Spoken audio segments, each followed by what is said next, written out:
Hi, my name is Scott Hunter, and I'm here today to talk about what's new in the .NET platform. First off, it's been a great year in .NET. We've actually grown our active developers 61% year over year, which I'm very happy about. Even more so, we released .NET Core in the summer, and 40% of .NET Core is being used by brand new developers. And as part of the open sourcing of .NET, you can see that we've had this huge uptake on GitHub of contributions outside of Microsoft on .NET. So this is showing we have an awesome, healthy ecosystem.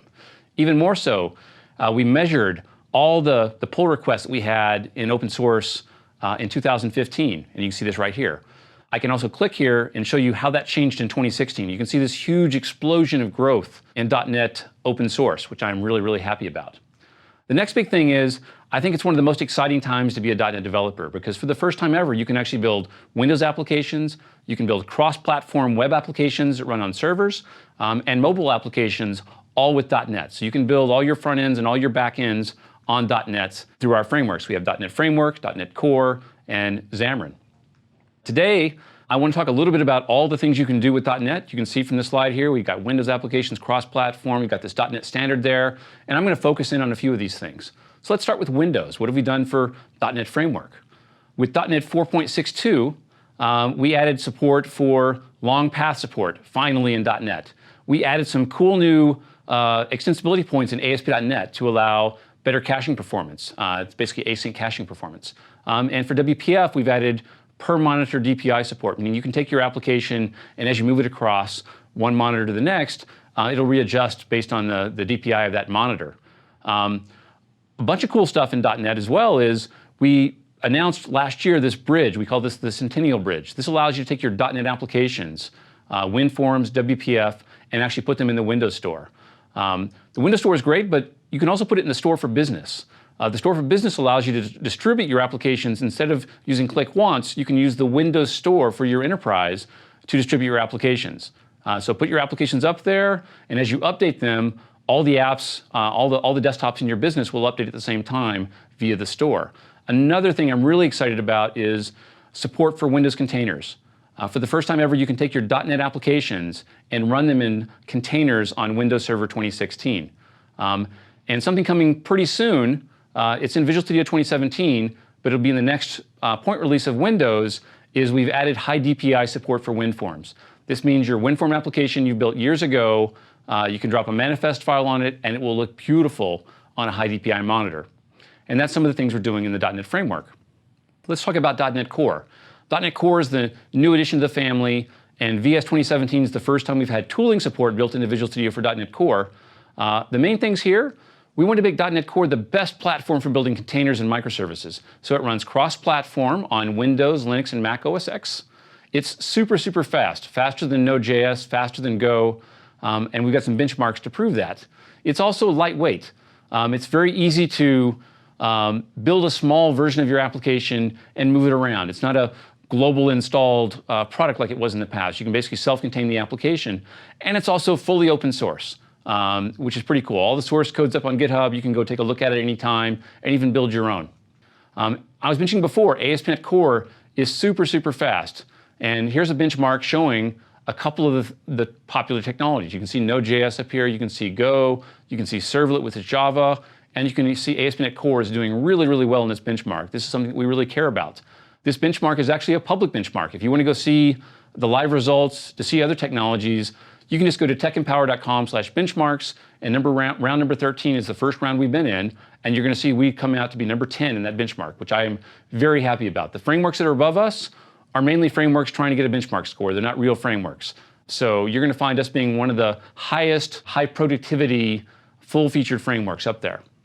I also want to announce today, Visual Studio 2017 is available, and it's the first Visual Studio that has integrated .NET Core tooling built directly into the product. So you can now install .NET Core with VS 2017, and it also has a unification of our tooling platform. If you tried .NET Core over the last couple of years, it had its own project system called project.json. We've taken the best features of project.json and we merged them into CSproj, and we made that change because we want the tooling for .NET to be the same no matter you're building a WinForm application, a WPF application, a Xamarin application, a Unity application, or a .NET Core application. So I'm going to stop real quick and go to a demo and show you .NET Core tooling. Okay, here I am in Visual Studio 2017, and for the first time we have .NET Core support baked into Visual Studio. So you can see I've got my .NET Core node here. I can build console apps, class libraries, test projects, and ASP.NET Core projects. I've also got this new .NET Standard node for building libraries you can share across all of the .NETs out there. Today, let's quickly show off a .NET Core. So I'm going to create a console application. And once this project's created, I'm going to show a couple of the things we've done as we've moved from Project.json to CS.Proj. So my project's here restoring, and a new feature in Visual Studio is I can now right-click on my project, and I can edit the CS.Proj file live in Visual Studio. Something else, when you look at this CS.Proj file, look at how simple this is. There's no GUIDs or list of files in here. We took all the cool innovations we built in Project.json and moved them directly into CS.Proj. So let me demo a few of these things. So I'm going to go into my project, and I'm going to manage NuGet packages, and let's add a popular package. So we'll add Newtonsoft here, and I'll click OK. We'll accept this. And now this package is added. Now what I can do is, what's new is we now show packages directly in the Solution Explorer. So if I click open over here, you'll see that I've got this new dependency here called NuGet, and I can open it up, and you can see Newtonsoft right there. So that's pretty cool. I can also go back to my CS.Proj file, and I can just come in here. I can erase this package reference, save the file, and as I do, notice my package reference over here is going to go away in the Explorer. So now I can live edit right in Visual Studio my CS.Proj files, just like you could Project.json files. I want to show one more feature. We'll just put that package back. Another feature is you're going to notice in my CS.Proj file, there's not a list of files in my project. That's because we don't list these anymore because we actually do globbing, which allows us to pull up all the CS files in a folder. So if I take my project and I say open the folder in Explorer, and I've got another window over here, I can just drag a file in to my project. And as I do, you'll notice it shows right up in Solution Explorer. And that file is not listed in CS.Proj. So we have globbing, which allows you just to drop files in your folder. They just show up in your project. And we have the package manager built right into CS.Proj. And for the first time ever, you can also edit CS.Projs live in Visual Studio without opening and closing your project. And now we're back, and I want to talk about .NET Core 1.1, which is also available in Visual Studio 2017. It's a new release that has a bunch of new stuff in it. Some of those things are WebSockets, URL rewriting, response caching, precompiling your views, Azure integration, so you can actually have your diagnostics show up in Azure. For EF Core, we have some exciting stuff as well. We have connection retries for cloud databases. We have a new feature where you can put annotations on your data model, and we'll actually tell SQL Server to go put those tables in memory.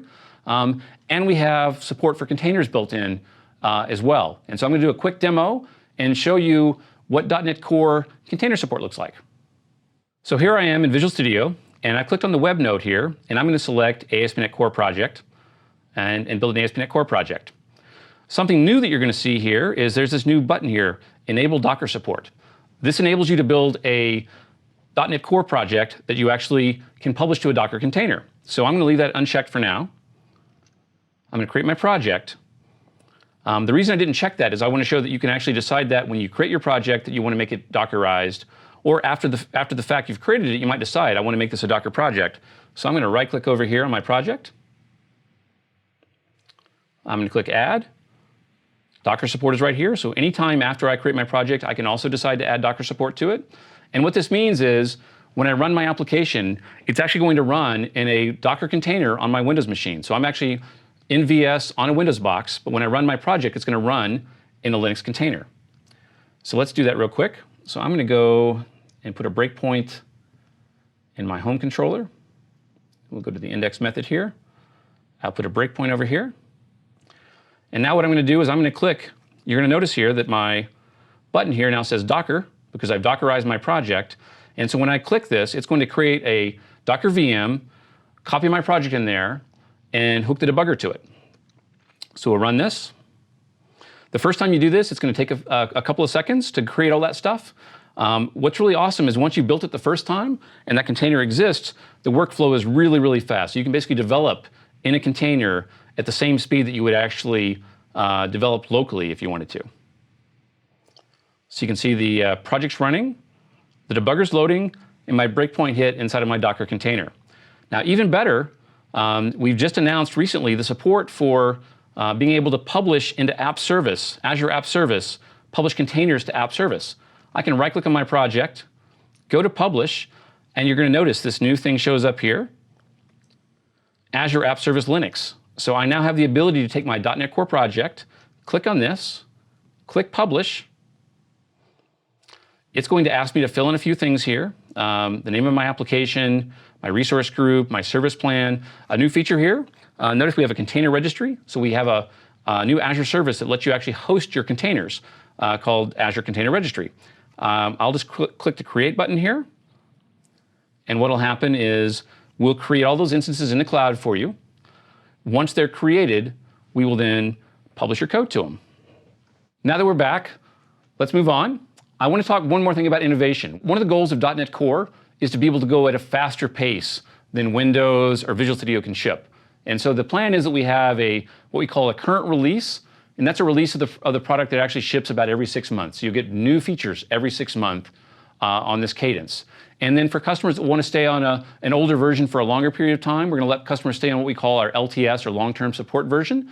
And you can stay on that for up to about a 2-year window. So we give you a fast track and a slow track based on what you want for the apps you're building. Let's talk about .NET Standard. We talked about .NET Framework, we talked about .NET Core. .NET Standard is how we look at unifying all our .NETs. You've unified the tooling around CS Proj. The next thing we want to do is unify around .NET Standard. And the way I like to think of this is .NET Standard is all the .NET that exists no matter what type of .NET application you're building. So you learn one library, .NET Standard, and your code can be shared across Xamarin, .NET Core, WinForms, WPF, .NET Framework, or even things like Unity. And so it's kind of a contract saying, here's all the APIs that every .NET must create. Visual Studio 2017 ships with .NET Standard 1. And today, when you try it, you're going to find .NET Standard 1 doesn't have as many APIs as we would like. But pretty soon, after we ship this, we will have a preview of .NET Standard 2. And .NET Standard 2 is going to bring back a ton of APIs. So if you've tried .NET Core in one of its previous states and there were some APIs that were missing, you're going to be very happy. You're going to see that all of XML, all of serialization, all of networking, all of I/O, all of threading and core comes back. And our hope is it makes it much easier to share code across Xamarin to .NET Core to .NET Framework and our other frameworks as well. So I think that .NET Standard 2 is going to make all developers' lives happier. Another way to think of .NET Standard as well is I think of .NET Standard as being where innovation will happen in .NET moving forward. We don't add APIs to .NET Framework or .NET Core. We add them to .NET Standard, and they apply to everybody. Okay, as you can see here, all my applications, a .NET Framework application, a Core application, a Xamarin application, can all share a library that's .NET Standard based. And that .NET Standard library can also talk to existing .NET Standard libraries, existing PCLs, and existing .NET Framework libraries. So it unifies the entire world. In the future, I hope we're going to be in a place where you don't worry about, am I going to add a new API to .NET Framework or .NET Core? You're going to see those APIs show up in .NET Standard, and all .NETs will get them.